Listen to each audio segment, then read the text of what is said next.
What starts as a helicopter tracking a white pickup truck quickly turns into one of the most reckless pursuits we've covered on Chase Files. A shooting suspect, still potentially armed and dangerous, takes off from Baldwin Park Police and pushes speeds past 77 miles per hour through city streets, blows through intersections with cross traffic, dives into quiet residential neighborhoods, and leads officers on a cat-and-mouse game through the San Gabriel Valley. But here's what makes this chase truly terrifying. The officers know this suspect may have a firearm, which means every tactical decision, every PIT attempt, every approach carries life or death stakes. And just when you think it's over, this suspect pulls a move with a mailbox that changes everything. Buckle up. This is a full breakdown of a dangerous, unpredictable pursuit from start to takedown. Let's get into it. Right from the start, pay close attention to what Baldwin Park PD is doing, or more accurately, what they're not doing.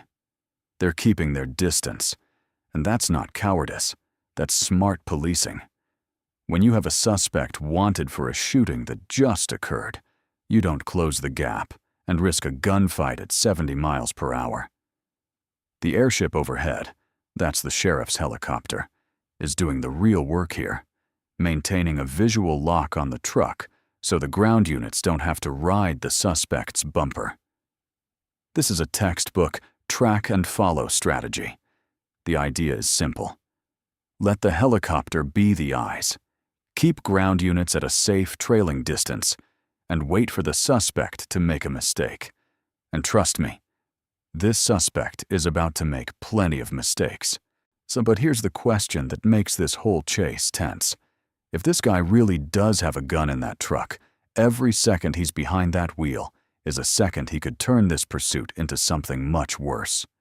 Would you keep this distance, or would you push to end it faster? Let me know in the comments. Avenue. As I zoom out to a wide shot, you'll see the units in trail there. They're keeping their distance because of the call, because of what the drivers wanted for a shooting suspect in a shooting that just occurred just a short time ago. So they're not getting too close at this point. They're okay to just stay back and track the vehicle from a distance here, but the airship overhead keeping a close eye. The pursuit hasn't been very high speed, although we're seeing speeds right now of about, it's saying about 77. 69 miles an hour right now. We are on Arrow Highway here now in Irwindale, and the driver now ramping it up as I speak about speed. Let me come out to a wide shot and show you traffic is at a minimum out here, and the units have dropped back pretty far in this pursuit. They are comfortable with the airship tracking it at this point, but we'll see what happens next if the sheriffs try to get involved somehow, or possibly even the CHP. But the driver here now really on the gas at a high rate of speed, and that could be the reason why the Baldwin Park Police are pulling back. It's just a little too high speed, too dangerous at this point, although the want, again, is for a shooting that just happened. That suspect in the vehicle wanted for a shooting. This right here is the moment that makes your stomach drop. Watch the suspect barrel toward this intersection with cross traffic. No brakes, no hesitation, and fly straight through. That car making the turn, they saw him at the last second. If that driver had been 2 seconds later, checking their mirror, looking at their phone, anything, this becomes a fatal collision, not a police chase video. And here's what makes it worse. The suspect isn't driving some high-performance sports car built for this kind of speed. This is a pickup truck. The stopping distance, the handling, the center of gravity. Everything about this vehicle makes high-speed maneuvering through intersections exponentially more dangerous. At 77+ miles per hour in a residential area, the suspect's reaction time is essentially zero. One red light, one pedestrian, one kid on a bike, and this story has a completely different ending. This is exactly why pursuit policies exist, and exactly why Baldwin Park PD is having to weigh the risk of the chase against the risk of letting a shooting suspect go free. just a short time ago. So the driver here continuing to hit the gas hard. As I come out wide, he's going to be coming up to an intersection here. He's got cross traffic. Oh man, look at that. Right through that intersection. Luckily that car saw him. But boy, I'll tell you what, that's the danger here, is that this driver trying to get away, maybe not paying attention to traffic, and goes right through an intersection. Here he's going to hit the brakes here. There's an officer at that intersection right there. We'll see what happens here as they go by each other. And that is an Irwindale PD unit there that looks like is going to engage in the pursuit. Here comes Baldwin Park units that are in trail. Airship still has an eye on it. He's back on the gas here. This is going to be Irwindale Avenue, and he's going to go into the left turn pocket, possibly U-turn. Now watch this tactical shift. The suspect dives off the main road and into a residential neighborhood. This is a classic evasion move, and it tells us something important about the driver's mindset. He's not trying to outrun the police on the highway. He knows he can't win a straight-line speed contest in a pickup truck. Instead, he's trying to use tight turns, narrow streets, and speed bumps to shake the ground units and create enough separation to bail out on foot. The problem? The helicopter doesn't care about speed bumps. The airship is locked on, and no amount of neighborhood weaving is going to shake that eye in the sky. But here's the real danger. These are quiet residential streets. People are in their homes. Cars are parked along the curb. Kids could be playing. Every turn this suspect takes through this neighborhood is a roll of the dice with innocent lives. And the officers behind him know it. You can see them holding back, not wanting to push the suspect into driving even more recklessly through these streets. It's a brutal calculation.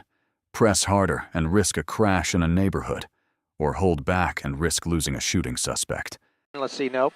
He's going to go into a neighborhood once again. So a dangerous situation, no doubt, as he goes into a quiet neighborhood here just off of Irwindale. This is Calle de Paseo. As he goes into this neighborhood here, he's going to decide what to do here. He's got speed bumps that are going to slow him down, and it's unclear if this driver is aware of this neighborhood, if this is maybe something familiar to the driver or not. But here we go, a left turn here, and they should be putting him back on a major street here soon.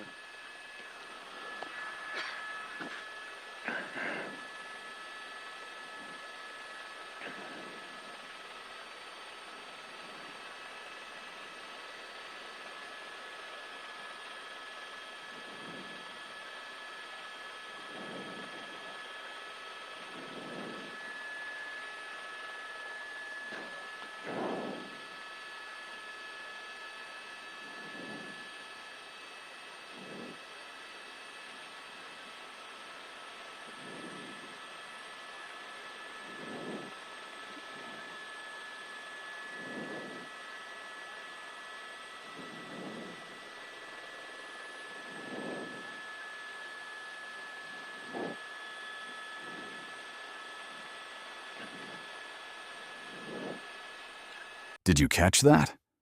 The suspect almost trapped himself. He was heading toward what looked like a dead end, and at the last second, he cuts through a parking lot at the corner and shoots back out onto Arrow Highway. That's either incredible spatial awareness or pure desperate luck. And then, watch this. He pulls a U-turn around a tanker truck in the middle of an intersection and starts heading back the exact way he came. Now, this is significant because it tells the officers something. This suspect knows this area. The way he navigates these side streets, cuts through parking lots, and doubles back. This isn't a panicked driver running blind. This is someone who's familiar with these roads. And that makes the pursuit harder to predict because the suspect is making calculated moves, not random ones. Right about now, so the commentators start speculating about a PIT maneuver. That's the pursuit intervention technique, where an officer taps the suspect's rear quarter panel to spin them out. But with a potentially armed suspect in a pickup truck, that's an incredibly risky call. Would you attempt the PIT here, knowing there might be a gun in that cab? Oh boy, almost trapped there. He went through some sort of a parking lot there at that corner. He's back out onto Arrow Highway, And as he continues here, he's not really in a high-performance vehicle, but we did see speeds reaching of almost 80 miles an hour at one point. Here we go into an intersection, making a left U-turn here around that tanker truck, and he's going to continue back towards the way he was coming. Now we'll see if Baldwin Park, that's the lead agency there, will try a pit maneuver. I don't think they will, but you never know. Let's see.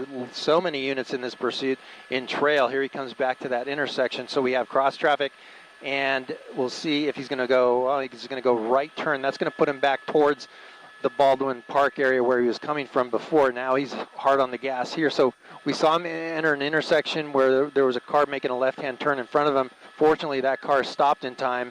But it was a very dangerous situation nonetheless. Now he's got some traffic up ahead of him. He's going to blow by him. He's going to hit the gas here pretty hard in that pickup truck. It looks like we were able to look into the passenger seat, and it didn't look like there was anyone in the passenger seat. It's unclear if there's anyone in the back cab portion of the truck right now. So it appears at this point that the driver and no one in the front passenger seat.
This is the moment the tactical reality of this chase really hits home. The officers are now dealing with a compounding problem. They can't safely PIT the vehicle because the suspect may be armed. And they can't deploy spike strips easily because the suspect keeps ducking into narrow residential streets where there's no time to set up. Think about what a PIT maneuver looks like from the officer's perspective. You pull alongside the suspect's vehicle. You're essentially door-to-door with someone who may have a firearm. If the suspect has that gun within reach, a PIT attempt puts the officer directly in the line of fire at point-blank range. That's why they're holding back.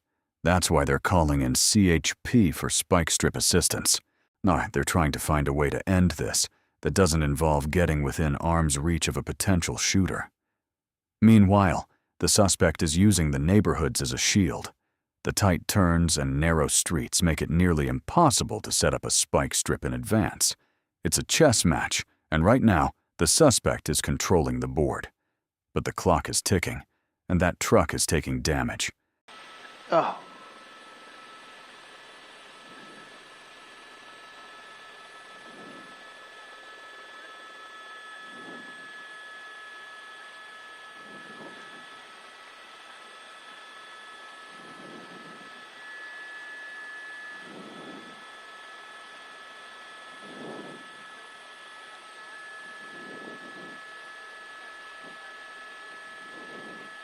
Well, that's definitely a concern for the officers to do any kind of pit maneuver or spike strip for that matter. He's in an alleyway here. This may not have an exit. We'll see if he does have an outlet here. But for now, the Baldwin Park PD in pursuit behind him, and it looks like, let's see, he does have an outlet. He's going to be able to get out on a side street here.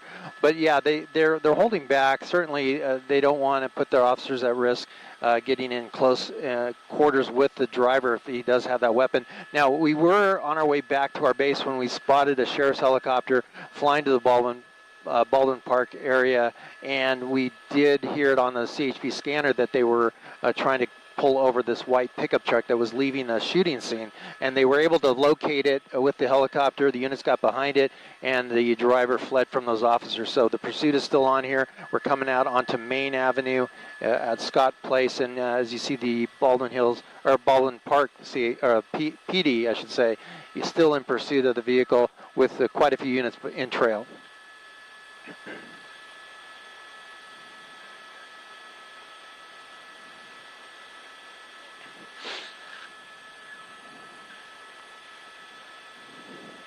Yes.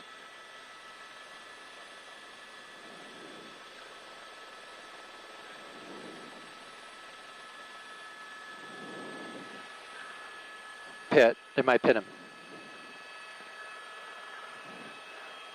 Yeah.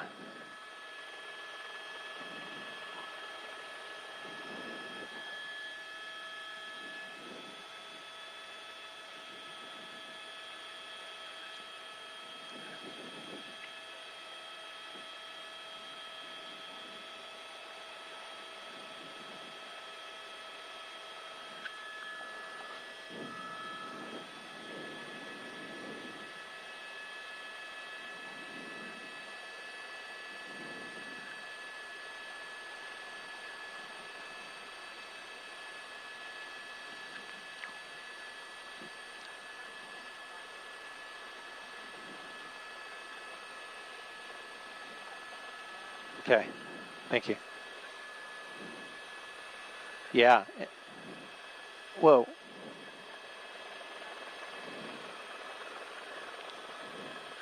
Yeah, and I don't know if you noticed the driver looking out the window to see the officers, what they're doing. It looked like he was keen to the pit maneuver trying to take place here. Now he's going to come up to a turn here into the neighborhood. Not the best place for a pit, but we'll see what they decide to do. Maybe a little bit more speed, and they might try it. But here he is weaving through this quiet neighborhood here in Baldwin Park, getting real close there to the driver, and the driver pretty aware of the fact that he might try a pit maneuver on him. Narrow street there.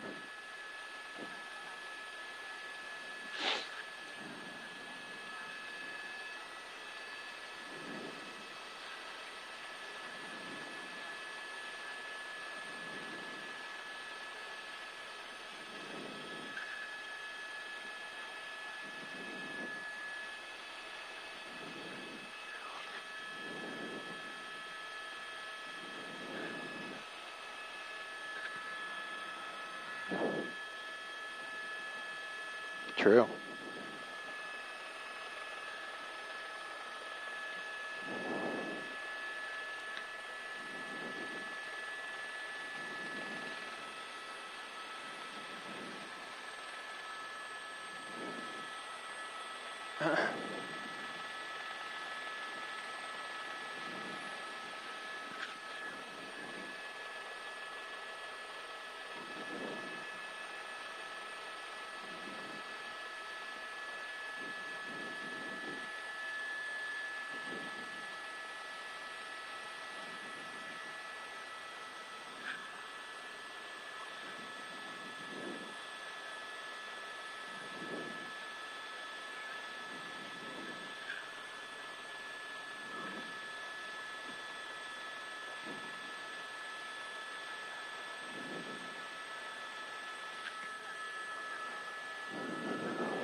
Copy that, yeah, I heard that.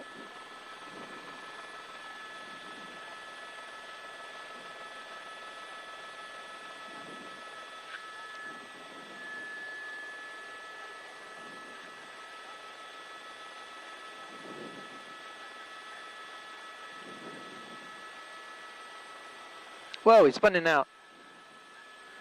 This might be it. Oh, look at that. Wow, he spun out there. Look at it. He's on. He did.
Now things are starting to shift. Baldwin Park. PD calls in CHP for spike strip deployment, and if you look closely at the truck, you can see why the tide is turning. The rear tire on the passenger side is gone. The wheel well is destroyed.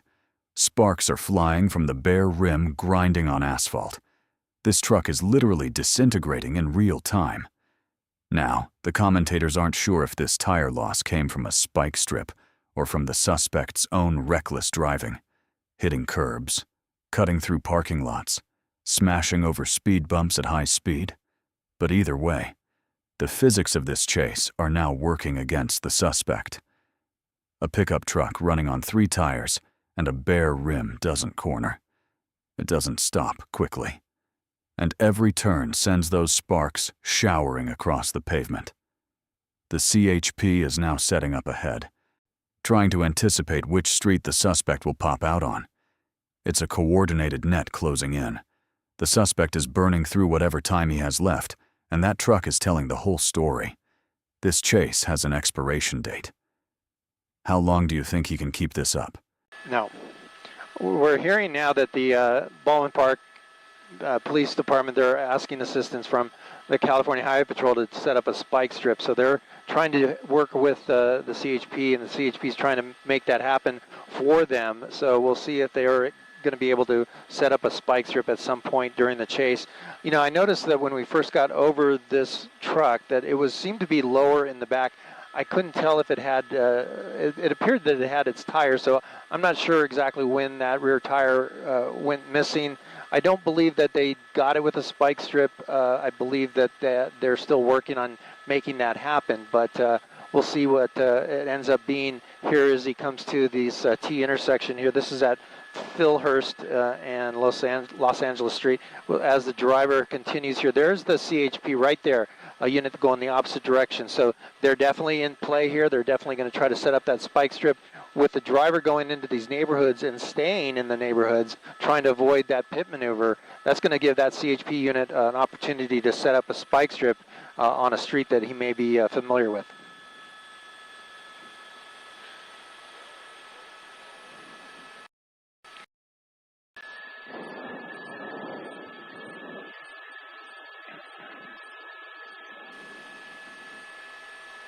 Okay. Here it is. The truck finally gives out. The suspect bails from the still-moving vehicle.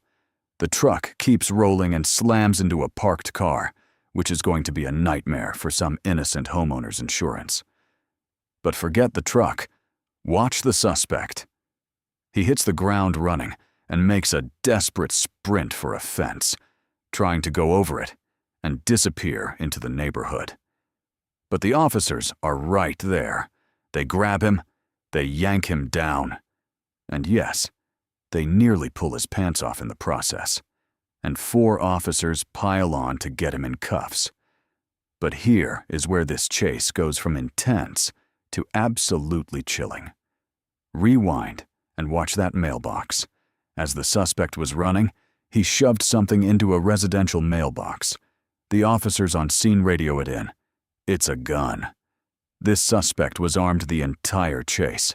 And every time those officers got close for a PIT attempt, every time they trailed him through those narrow neighborhood streets, there was a loaded firearm within the suspect's reach. He stashed it in a stranger's mailbox in a last-ditch effort to ditch the evidence before getting cuffed. Think about the courage it takes for those officers to close in on a vehicle, knowing the driver may be armed. Think about the split-second decision the suspect made to dump the weapon rather than use it. This could have ended so much worse. Damage in the cab, yep, for sure. He's going fast on these residential streets still.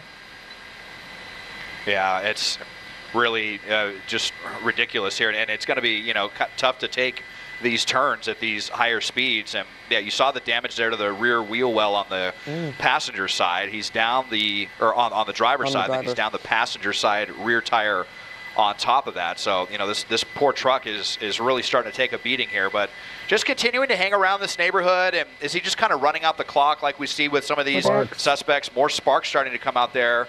But, you know, some of these guys, they just want to Okay, and stopping the vehicle. And, well, he's got the door open. You better stop the car.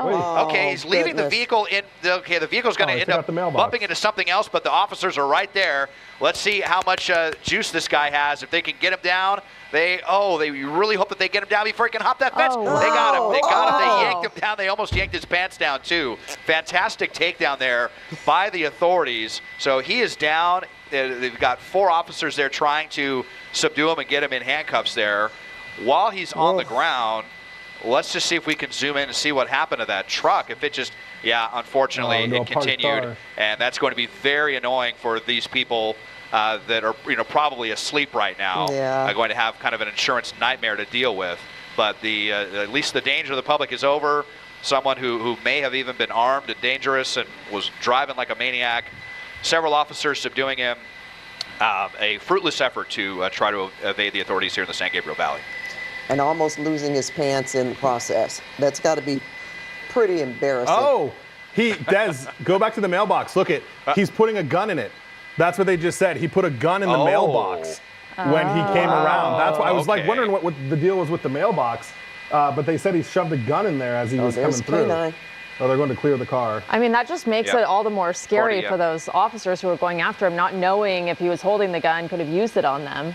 Yeah. They must not have, but they had reports that this person was brandishing and that he was involved in a shooting. But as you say, some agencies, and this is a smaller agency, they could be way more aggressive. For sure, their policies are a little bit more hands-on at times, and especially in their CHP rolling up. But especially now that they know that he put a gun in the mailbox there. So thankful that they got that. Video on the right side of your screen here is going to be the replay. You'll see the gun, or he's going to put it in the mailbox as soon as he, as we advance the video forward here. You see him go for it. I don't see a gun, and Mike's right, our director, I don't see a gun, but they said he put it in the mailbox. So I don't know if he took it out from his waistband right there and is able to shove it up really quickly, or what the situation was, but they said there was a gun in the waistband as they're bringing him back to the patrol car now. Wow, that was really something. Well, as we said, after all of that, with the damage to the truck, to the wheel, the tree, and now and someone else's vehicle, the mailbox, with the mailbox. This was, one for the books, I would say. Not as perilous as some we have seen, but still, that last maneuver, trying to get over the fence and giving us all a moonshot. Yeah. And they did just give the code 4, nobody else in the truck. All right. Well, Des, you've been busy tonight, that's for sure. Are we going to get off this? Okay. Thanks, Des. And that's a wrap on one of the most tactically complex pursuits we've broken down on Chase Files. Let's recap what we just witnessed. A shooting suspect fleeing Baldwin Park police in a white pickup truck, reaching speeds of nearly 80 miles per hour through residential neighborhoods and busy intersections, evading multiple pit maneuver attempts by weaving through tight streets, losing a rear tire, and continuing on a bare rim showering sparks across the road, and ultimately bailing on foot, but not before stashing a firearm in a stranger's mailbox. The coordination between Baldwin Park PD, Irwindale PD, CHP, and the sheriff's helicopter was textbook multi-agency pursuit management. The decision to hold back and track from distance rather than aggressively close on an armed suspect likely saved lives, both officers and civilians. The takedown was clean, fast, and controlled. No shots fired, no bystanders hurt. Suspect in custody. Weapon recovered.